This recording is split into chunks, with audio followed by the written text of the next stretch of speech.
After new allegations being made against Vince McMahon yesterday, Netflix have pulled their upcoming Vince McMahon docuseries profiling the former WWE chairman. Plus, we have an update when it comes to the internal reaction to the Wall Street Journal's bombshell article yesterday. We have an update when it comes to WWE running more shows head-to-head against the UFC in the future. Lacey Evans turns heel again on SmackDown last night, plus some title matches have been made official for WWE SummerSlam later this month. All this and more in today's WWE news.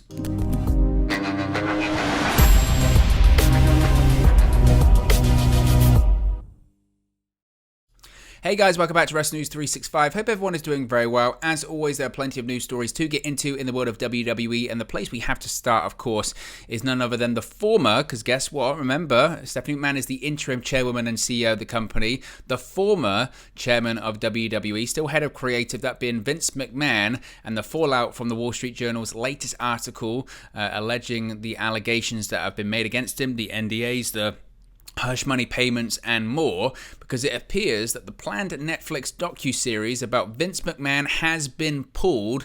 This, of course, is following yesterday's report from the Wall Street Journal about McMahon allegedly paying $12 million combined to keep various affairs and accusations of sexual misconduct quiet.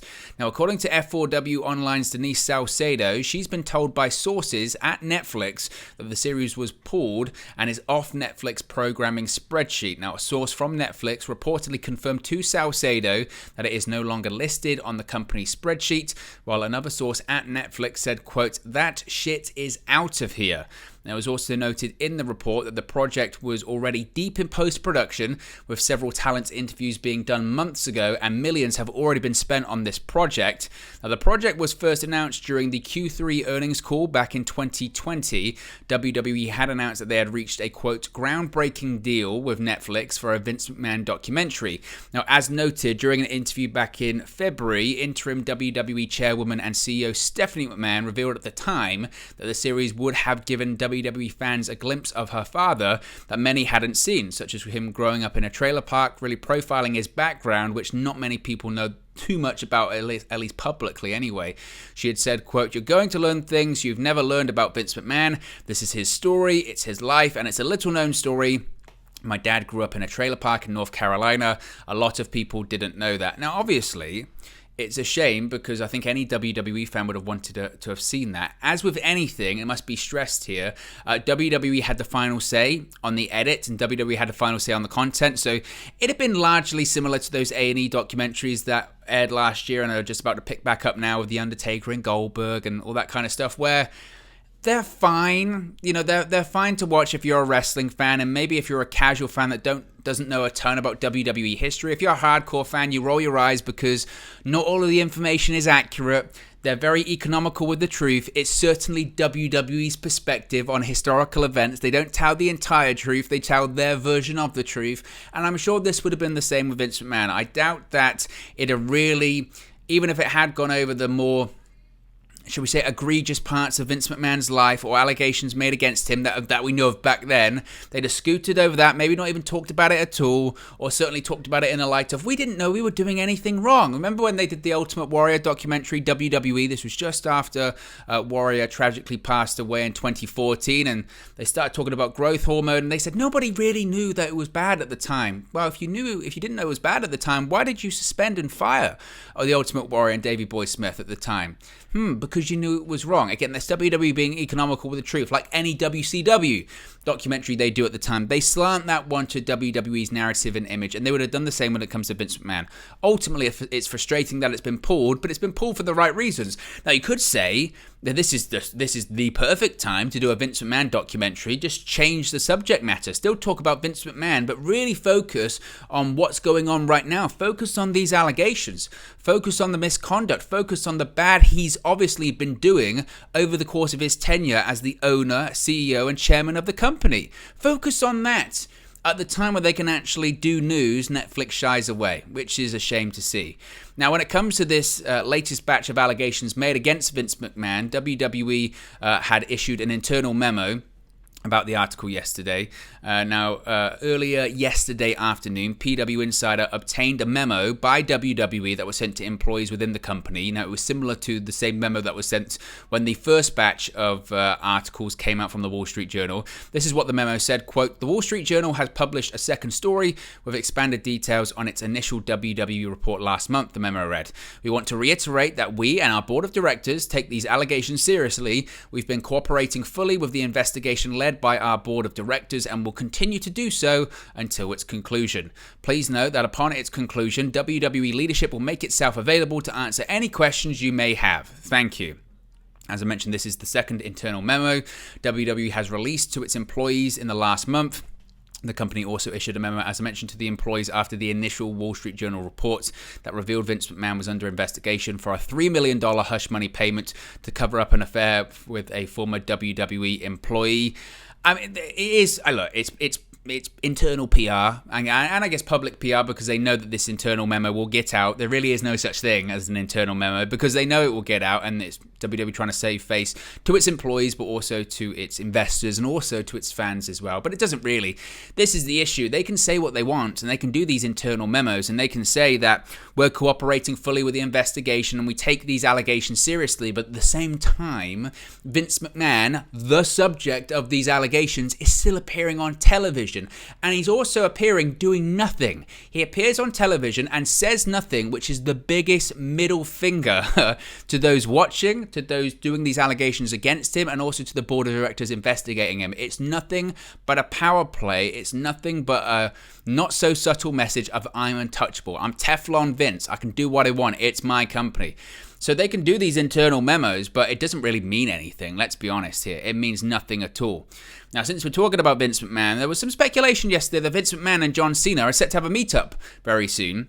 It was reported by Fightful Select, Sean Ross Sapp, on Friday afternoon that McMahon is currently scheduled to fly to Vancouver after SmackDown last night in Fort Worth, Texas.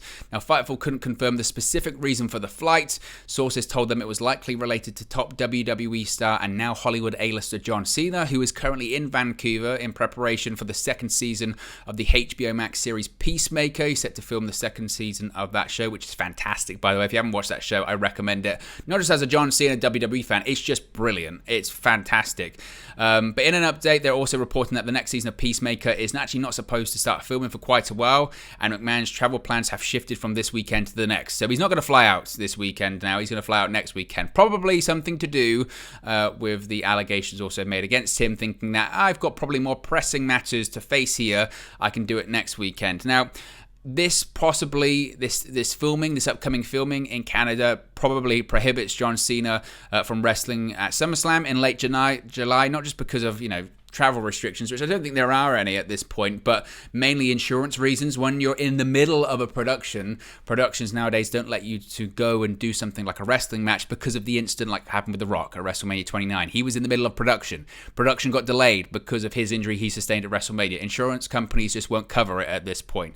Now, it was initially rumored that John Cena would wrestle at SummerSlam. There were teases of Cena versus Theory, and that was set up when Cena returned to Raw, and also there's been, of course, teased on social media as well. Fightful is now reporting that maybe Vince McMahon is going to meet up with Cena to schedule a match for WrestleMania 39 next year. Again, it's possible that he could be facing Austin Theory. He could be facing anyone at this point. WrestleMania is still a while away, but chances are Vince wants to lock in Cena for something in the future.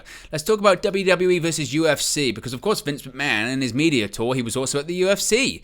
And of course WWE recently ran against UFC 276 during a fight week in Vegas with WWE's Money in the Bank event. And according to the latest Wrestling Observer newsletter, easy for me to say, this won't be the last time. Running premium live events head-to-head against UFC shows is set to become more frequent, as Nick Khan is hoping to move WWE's big events from the traditional Sunday slot to Saturdays.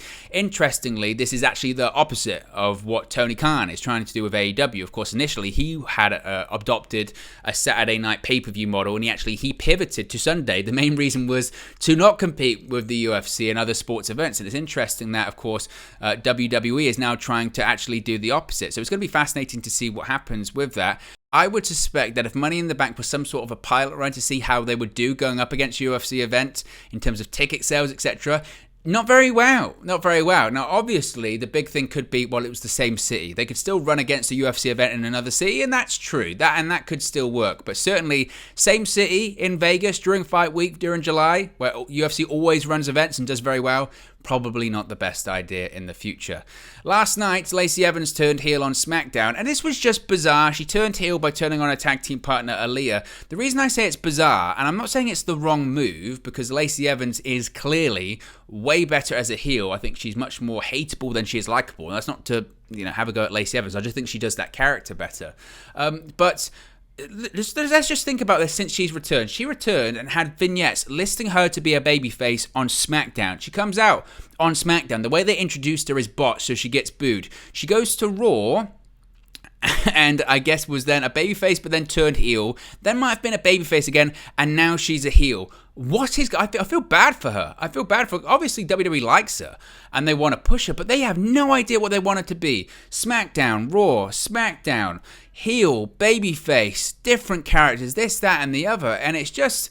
Eventually, fans lose interest. And I do feel like even though she was miscast when they were promoting her as a babyface upon her return, I felt like she had won people over. And now they've just got it. I don't know. I really don't know. And it feels like maybe they're turning her into a heel because she's going to be facing Liv Morgan in the future, I guess. Because you would think that maybe Ronda Rousey's going to be turning heel. I don't know. I really don't know. But it was just bizarre. The Big Show is sitting there laughing, going, that's a lot of turns, brother. Now, finally, let's talk about SummerSlam. Speaking of the SmackDown Women's Championship, the title match has been made official between Liv Morgan and Ronda Rousey. This was made official last night on SmackDown. It was also made official that there would be an undisputed tag team championship match, a rematch for Money in the Bank, as the Usos face off against the Street Profits. I'm almost concerned, to be honest, about the SmackDown Women's Championship. The reason I'm concerned about it is because I have a feeling this could be very... I think back to when Christian won the World Heavyweight Championship in 2011. He beat Randy Orton at Money in the Bank, and he didn't technically, he won by disqualification. There was a stipulation where he could win the World Championship by disqualification, but he dropped it a month later. I would not be shocked in the slightest if Ronda Rousey leaves SummerSlam as the SmackDown Women's Champion. I think Liv Morgan winning the SmackDown Women's Championship is just the methodology to turn Ronda Rousey heel. I think Ronda Rousey will be turned heel. I think she is going to turn heel. And I think the only reason that Liv Morgan won the championship was to get a bit of momentum behind her, maybe make a new star in the process, who knows. But Ronda Rousey, I think, will leave SummerSlam as the SmackDown Women's Championship because she'll turn heel doing it. And that's ultimately what they want, and they think it will elevate Ronda. And maybe it will. But unfortunately for Liv, I think that means that she's going to be the SmackDown Women's Champion for not very long. Anyway, guys, let me know your thoughts on today's WWE news stories in the comment section below. Be sure to smash a like on the like button. Be sure to subscribe, bottom right-hand corner, and I'll speak to you again very, very soon.